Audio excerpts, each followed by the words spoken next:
In episode 1, I said that Julia is automatic and saved by default, while C is explicit and manual. In this video, let's unpack what this actually means with a few short examples, and why these two languages feel so different to use even when they do the same thing. So in this video, I'll cover mainly these 4 topics.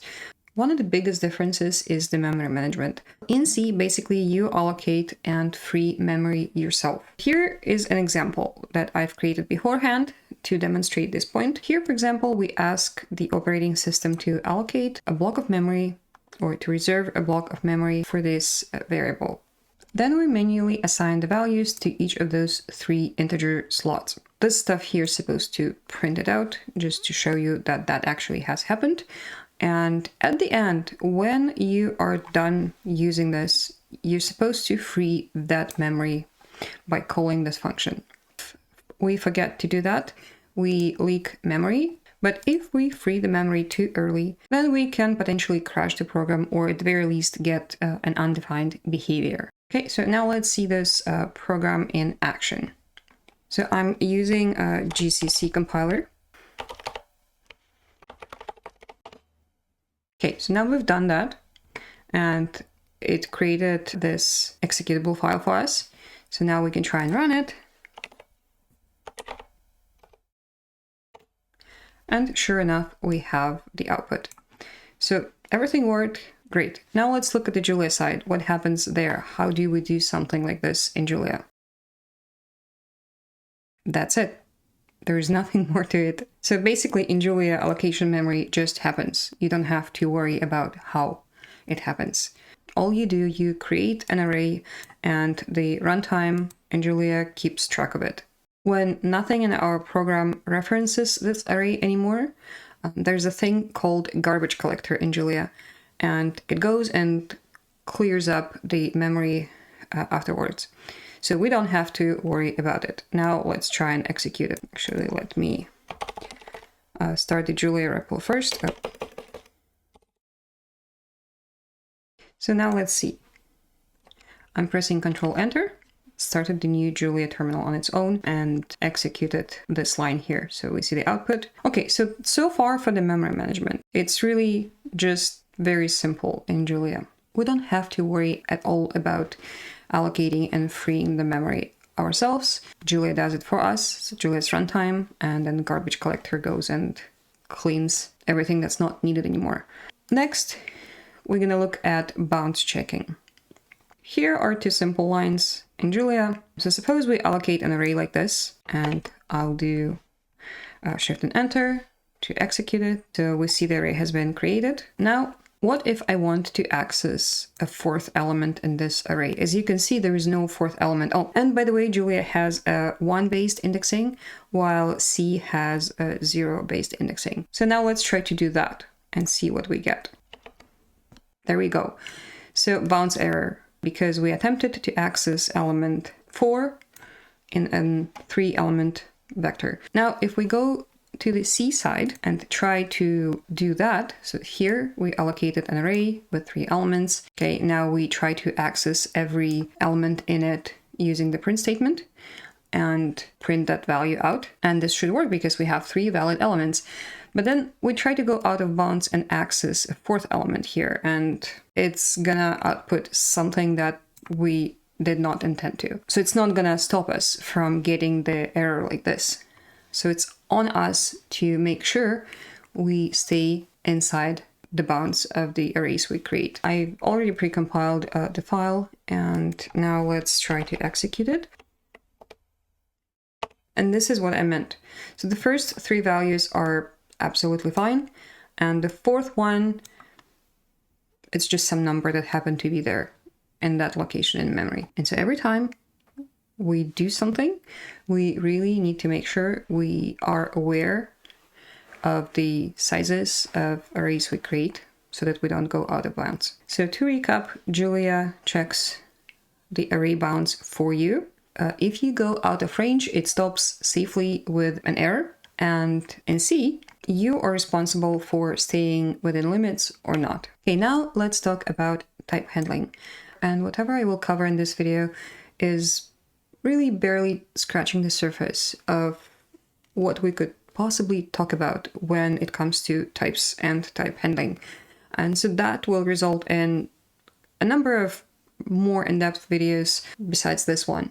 But now let's continue with our high-level overview of the main differences between Julia and C. In Julia, things look pretty simple. When we declare a variable and assign a value to it, for example, an integer, no problems there. But then let's suppose we want to change the value of that same variable and change it to a string. Well, string and an int are clearly different types, but that still works in Julia. You can do that and things will still work out. Okay, so we've just got a value assigned. Now let's try to reassign the value to it of a different type. Also no problem. Nothing was complaining to us in this process. Everything is good. Now let's look at what happens on the C side. So suppose we have this little program here and we want to do the same thing we did here. So we declare a variable, assign a value to it, so it's an integer. Well, that line is supposed to print it, just to show it. And let's suppose we want to do this operation here. So that stuff won't work. It will give us an error, and let's actually see that in action. So now first we need to compile the file. So there is an error. Assignment to int from character or string is not valid. So you can't do that type reassignment in C. Now let's comment this one out and uncomment that one. Recompile it again. Let's try to execute it.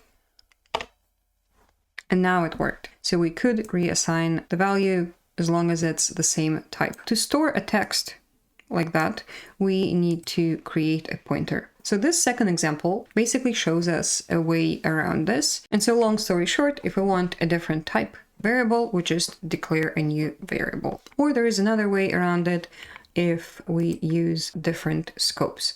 So for example, here within our main function with these two sets of curly pink braces, I set two different scopes. Then we can use the same variable name to assign different types of values to it. Like that. So it's still within the same function, just two different scopes, and things work out. Now let's recap what we just said about type handling and also add some short but nuanced clarifications. So when it comes to the storage of data that our variables are supposed to reference or mean, Julia and C both handle the small primitive types of data like ints, floats, booleans, and small structs in a way that the values are stored directly in variables themselves. And when we talk about mutable data types, those are stored by reference in both languages, which means the variable itself stores the address to the memory location where the data is actually stored. The difference is, though, that in Julia, we don't really think about it because we've just seen an example where we can, reassign a variable name from one data type to another. And what's happening behind the scenes, we don't really see it because it's handled by the Julia's runtime, but it's still happening regardless. It's just that that level of control is hidden in Julia and we don't have to think about it. And so that's another way that Julia handles things automatically, while in C we have to manage those things manually. And now we come to the last point that I wanted to show you where Julia is different from C, and let's look at the initialization and safety. In Julia, variables are always initialized before they are used. So when you do something like this, you'll get an error. Like if you declare a variable and don't give it any value, it's not going to work. So T is not defined. Now let's look at the C example. I declared a variable, I did not assign any value to it, and then now I want to access that variable. So technically it's using the variable before it's being initialized. In this example, C won't complain. It will not tell me that there is no real value assigned to it. So the program will still work. Just like that.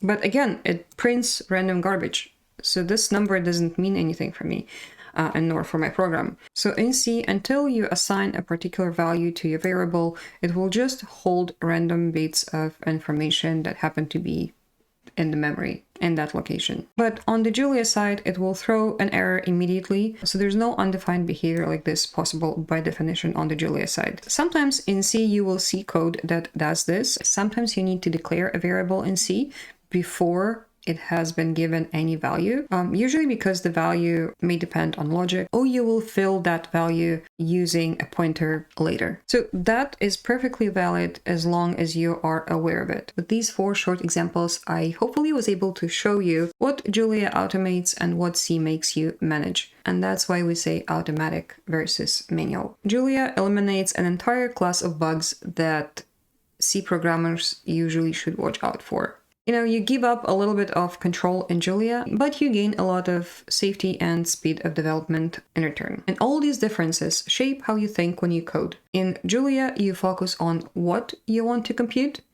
and in C, you also need to think about how to compute it, or how the computer will actually do it. Neither is right or wrong. There is a use case for everything, and that's why so many programming languages exist. But after watching this video, you might be thinking, because that was the question I had in mind when I just started learning about this, why can't C just let me change the type of my variable, just like Julia does? What is really going on here? In the next episode, we will dig into that question in more detail and try to understand the fundamental reason why C works this way. And I prepared a little physical demonstration to hopefully make it clear. See you there.